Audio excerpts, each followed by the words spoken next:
The global economy is growing at different speeds, very different speeds. The US has picked up growth, expectations are quite high. Eurozone has slowed down, deflation fears persist there. China is slowing down, and of course India, hopes are very high with the new government taking charge. How is it all going to pan out? What are the prospects for the global economy looking like? I've got someone who's got the answers. Jack Lew is the Secretary to the United States Treasury, and I'm really honored to have him with me here. Thanks very much, sir. Great to be with you, Prashant. So you just back here from the G20 meeting, right? What was the message? What was the takeaway from that meeting? You know, I think there was a common focus at the G20 meeting on the need for growth and the need for stability, and we had a lot of discussions on both topics. You know, I think the challenge that the global economy faces is to have the whole global economy picking up, not just dependence on the United States to be the sole driver. I think that coming out of the financial crisis, the United States has demonstrated, along with a number of other countries like the United Kingdom, that when you use all the policy levers that you have, you can change the course of your economy's future.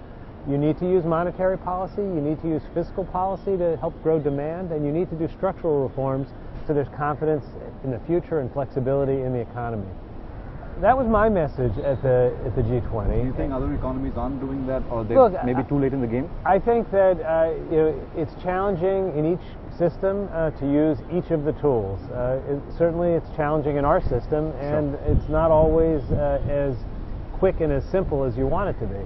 I think that what we've shown is that when you do deploy all the tools, it has the right effect. If you rely too heavily on any one of the tools, it's not going to be as powerful. And I think that the challenge is to bring particularly the fiscal tools in some places and the reform tools in other places into gear when the monetary tools are already being deployed. I think that it'll be a more effective strategy if all of the levers are used.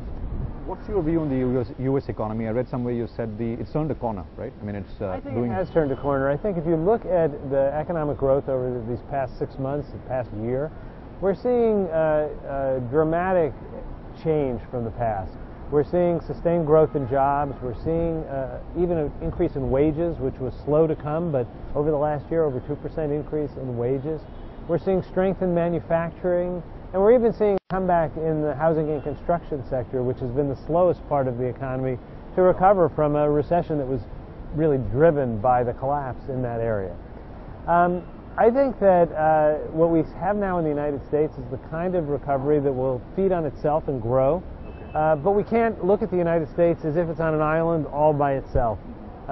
So we are very much concerned that there needs to be more growth in other parts of the global economy as well. I don't think it's a situation like we saw even in 2012, where the United States recovery was fragile and headwinds from global economy growing not as strong as it should were a real risk. I think now we're going to continue to grow. The question is how fast. And I would like our economy to grow as fast as it possibly can, for us to grow as many jobs as we possibly can. But I think the global economy really needs for there to be more growth in other places as well. And that's why we carry the message that we do. Some have said that the Fed will increase interest rates, start to raise interest rates sometime in 2015. What you said is important, that the growth is self-sustaining in the US now, right? It feeds into itself. So if that's the case, there is absolutely no, the Fed rate hike will happen, and there is no reason for more stimulus in the US now. Is that sort of, Prashant, there's is that clear now? A well-established tradition that Treasury secretaries do not comment on monetary policy in the United States. Right. The Fed will have to make a decision based on its evaluation of the data as it comes in. And I leave that to the Fed and the very able chair, Janet Yellen. What do you make of what's happening in the Eurozone and what should happen there now? Look, I think in the Eurozone there's multiple things that I think are challenging right now. I think there has been a reluctance to use the fiscal tools because there are some countries which have fiscal space, others that don't. Having deployed the monetary policy tools, I think were Europe to use some of its fiscal space to grow demand, it would actually make the monetary policies more effective. It would help to get the economy moving. There's also a need for reform. I think that ideally you would see the structural reforms and the demand moving together, and you'd have all three levers being deployed. It's been challenging, and it's not the first time we've made that argument. I think I heard more people making that argument at this last G20 than I have in the past. I think there is a growing sense, but obviously Europe has to make its own decisions. At the same time, I think Europe has some real challenges, both with the situation in Ukraine and in Greece, where stability is something that they need to maintain. That's why I think it's so important that the global community come together and have a financial package that will support Ukraine, and that Ukraine will make the reforms that it needs to going forward in order for that aid to be released. And I think it's important that all parties in the Eurozone, as I've said several times, tamp down the rhetoric and work on a practical solution that everyone can agree to. Most countries are devaluing their currencies to try to sort of stimulate their exports, and because the domestic demand isn't there. China, some say, is on the verge of launching a massive program, which again will sort of try and devalue push the yuan down. I just would like your thoughts on what's happening in terms of currencies, and specifically your thoughts on China. Look, I think that there obviously is a growing difference in the way economies are performing, which is leading to some differentials in currency valuations. There is a very big difference between countries that use domestic tools for domestic purposes, macroeconomic tools to grow their economy, which is something that in the world community we've agreed to, and we in the United States have used in QE, for example. On the other hand, it's another thing to target your currency for the purpose of gaining unfair trade advantage. We have been clear that that kind of unfair policy is something that we will oppose and we will push back very hard on. On the other hand, we do understand that macroeconomic tools need to be used. But I'll go back to what I said about using all the levers.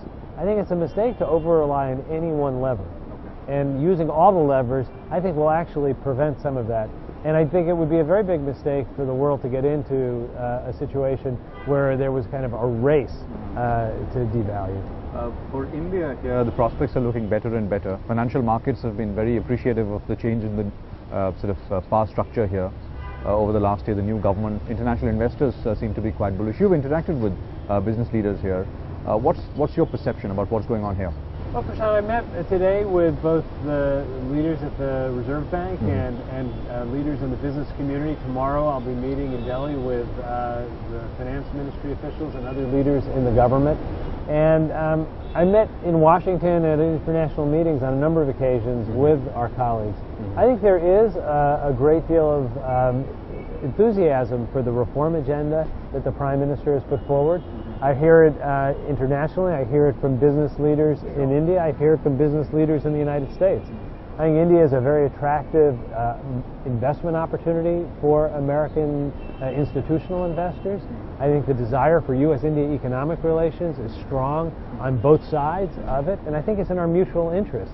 So I actually think that this is a relationship that we can continue to develop, and the reforms that the Prime Minister has talked about will make India an even more attractive target for investment. What do you make of the Make in India campaign of the government? It's a flagship program of Prime Minister Modi. Look, I think that there are many aspects to the program that are designed to make it easier to do business in India and to get manufacturing and other jobs growing.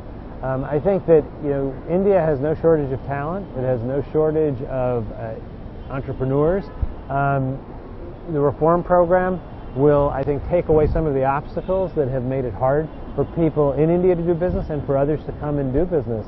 So I think that if the reforms are implemented as they've been planned, it should lead to significant job creation and investment. We look forward, as I say, to having strong United States-India partnerships. Our president came here again for a second visit, the first U.S. president to come twice. In those meetings, he discussed the importance of the economic relationship, and I'm here now to continue that dialogue. You will be meeting the finance minister, Mr. Jaitley. What are the 2 or 3 things that you'd ask him to do in terms of reforms that you spoke about?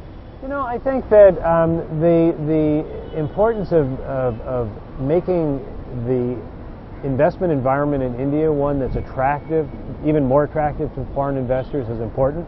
There has been, over the years, a sense of difficulty of getting clarity in certain areas, and some rules that were more rigid than would make it ideal. I think that in terms of the domestic economy, the reforms that they have been talking about in terms of making it easier to do business and having the legal changes to make the structures of doing business work better are very important. And I think the budgetary ideas, I haven't seen the new budget, but the budgetary ideas of cutting back on subsidies and freeing up resources to invest in the future should make the economy both more efficient and build a foundation for future growth. Have you seen this kind of interest amongst U.S. corporations to come to India after the new government? Yes. When the Prime Minister was in Washington a few months ago, there was an extraordinary turnout of business leaders. And not just did they come, but there was an enthusiasm and a hope that the reforms would go from being a campaign platform to being policies that are implemented. I think that there is real interest, and I think you will see that going forward. One big focus area for the new government is adding jobs, 1 million jobs a month. And there's been some amount of debate about how to do it. Whether to go what China did a few decades back, big factories, lots of workers, and people sort of keep the currency under control. Is that going to work? The RBI governor feels it won't work. The world has changed. I just would like your thoughts on this. I don't believe that there's one solution to creating jobs in any economy. An economy as large as India's, with a population as large as India's, there's going to need to be many different areas of economic growth. Sure. So there will be some growth in manufacturing that looks like large factories. There will be other things that are more entrepreneurs doing startups that create the economic engine for the future. I think that if India is able to design its economic program to encourage some more risk-taking, some more entrepreneurship, that will lead to changes that open both small and large doors. And large companies start as small companies, large factories start as small ones.